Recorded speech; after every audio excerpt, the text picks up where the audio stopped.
Good morning, students. Today we are going to start with the topic of writing chemical formula in the language of chemistry. Hope so you have learned by heart all the symbols, formulae of radicals and valencies which I had said you earlier. Now, what is chemical formula? It is the symbolic representation of a molecule of an element or a compound. Now, the electropositive radicals are known as basic radicals and the electronegative radicals are known as acid radicals. There are a few steps which we'll follow for writing the chemical formulae, and the method is known as Crisscross Method. So first step, we'll write the symbols of the constituent atoms or radicals side by side. So we'll keep the basic radical on left hand side and the acid radical on the right hand side. Step 2. In case of a radical having more than one atom, that is, if it is a compound radical also known as polyatomic ion, we will enclose the radical in a bracket. For example, SO4 is in the bracket. Step 3. Write the valencies of each radical on its right hand top. As you can see, Na1, Mg2, O2. Next step. If the valencies of the two radicals are divisible by a common factor, then we are going to divide the valencies by the common factor. Next, we'll interchange the valencies of the radicals. Now, we will write the interchange valencies to the lower right of the radicals. On interchanging, if valency is 1, the figure 1 is never written. Now let us go through some examples. First one is of calcium carbonate. You can see here calcium has valency 2. Carbonate is a polyatomic ion with valency 2. The valencies are written on the upper right hand side, also known as superscript. Now what happens is that they are interchanging the valencies. So the valency of carbonate comes here and the valency of calcium comes here. So both are divisible by a common factor 2. That's why the formula of calcium carbonate is CaCO3. Next example is of barium sulfate. Ba is the symbol and 2 is the valency of barium. SO4 is the formula of sulfate ion with valency 2. Now they interchange the valencies. As you can see here, now one important thing I want to remind you is that you cannot cancel the valency 2 and 4. That is this SO4. It remains as a single unit. You cannot take the common factors from there, okay? It always remains as a single unit. It is a group of atom.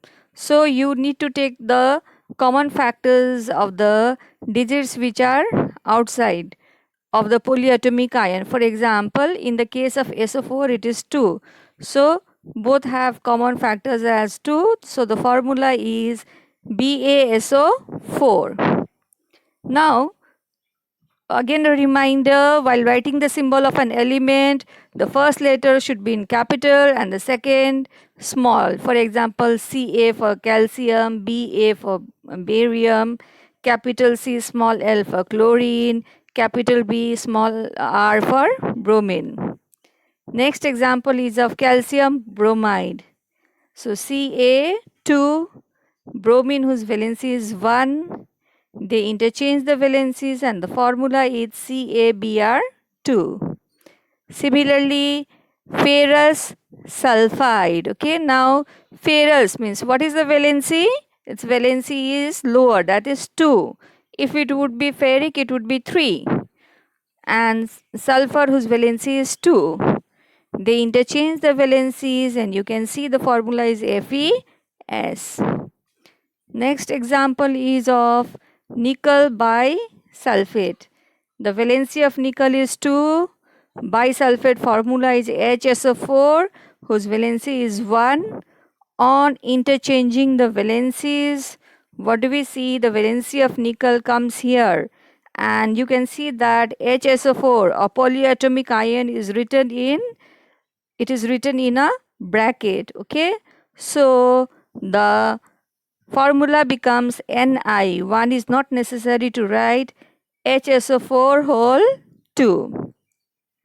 Here you see in the next example, magnesium phosphate.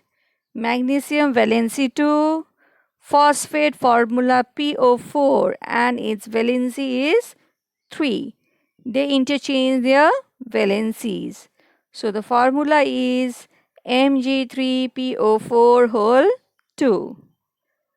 Next example is of sodium meta-aluminate. The valency of sodium is 1. Aluminate formula is AlO2 and its valency is 1. They interchange their valencies and the formula is NaAlO2. Now let's take sodium aluminate. Now I have taken those two to differentiate. The formula of meta-aluminate is AlO2, but the formula of aluminate is AlO3. Now here you see the valency of aluminate is 1, but that of the valency of meta-aluminate is 1, but the valency of aluminate is 3. Now, when they combine, they interchange their valencies. So, the valency 3 of aluminate comes here and the valency 1 of sodium comes here. So, the formula is Na3AlO3. Now, how to name a compound from its formula? Usually, the elements present in a compound are named in order of symbols appearing in formula. Now, rule 1. In case of binary compounds which are made up of two elements containing metal and non-metal, the metal is always named first and non-metallic part is given a suffix IDE. So, KCl is a compound of potassium and chlorine and it is named as potassium chloride. Na2S is a compound of sodium and sulfur and it is named as sodium sulfide. While naming compounds containing two non-metals, prefixes mono, di, tri are used to represent the number of atoms present in a compound. For example, CO is named as carbon monoxide, CO2 is named as carbon dioxide, and so on. Next rule. Ternary compounds containing three elements and which have oxygen as one of the constituents are named with suffix ATE at the end, provided there is only one such compounds. If there are two compounds, the one with more number of oxygen atom is named with suffix ATE and the one with less number of oxygen atom is named with suffix ITE. Example, NaNO2, it is named as sodium nitrite. NaNO3, it is named as sodium nitrate. Now, rule 4. If a compound contains less number of oxygen atom as compared to a compound ending with ITE, then the prefix hypo is used in the beginning. And if the compound contains more number of oxygen atoms as compared to a compound with ATE ending, then the prefix per is used in the beginning. For example, NaClO, it is named as sodium hypochlorite. Why? Because it contains lesser number of oxygen atoms than sodium chloride. Similarly, KClO4, it is named as potassium perchlorate. Reason? It is because it contains more number of oxygen atoms then potassium chlorate. Now, naming of acids. Binary acids which contain hydrogen and one more element, they are named by adding the suffix hydro, prefix hydro and suffix ic to the name of second element. HCl is named as hydrochloric acid, HBr is named as hydrobromic acid. Acids containing polyatomic ions are named on the basis of second element, but prefix hydro is not used.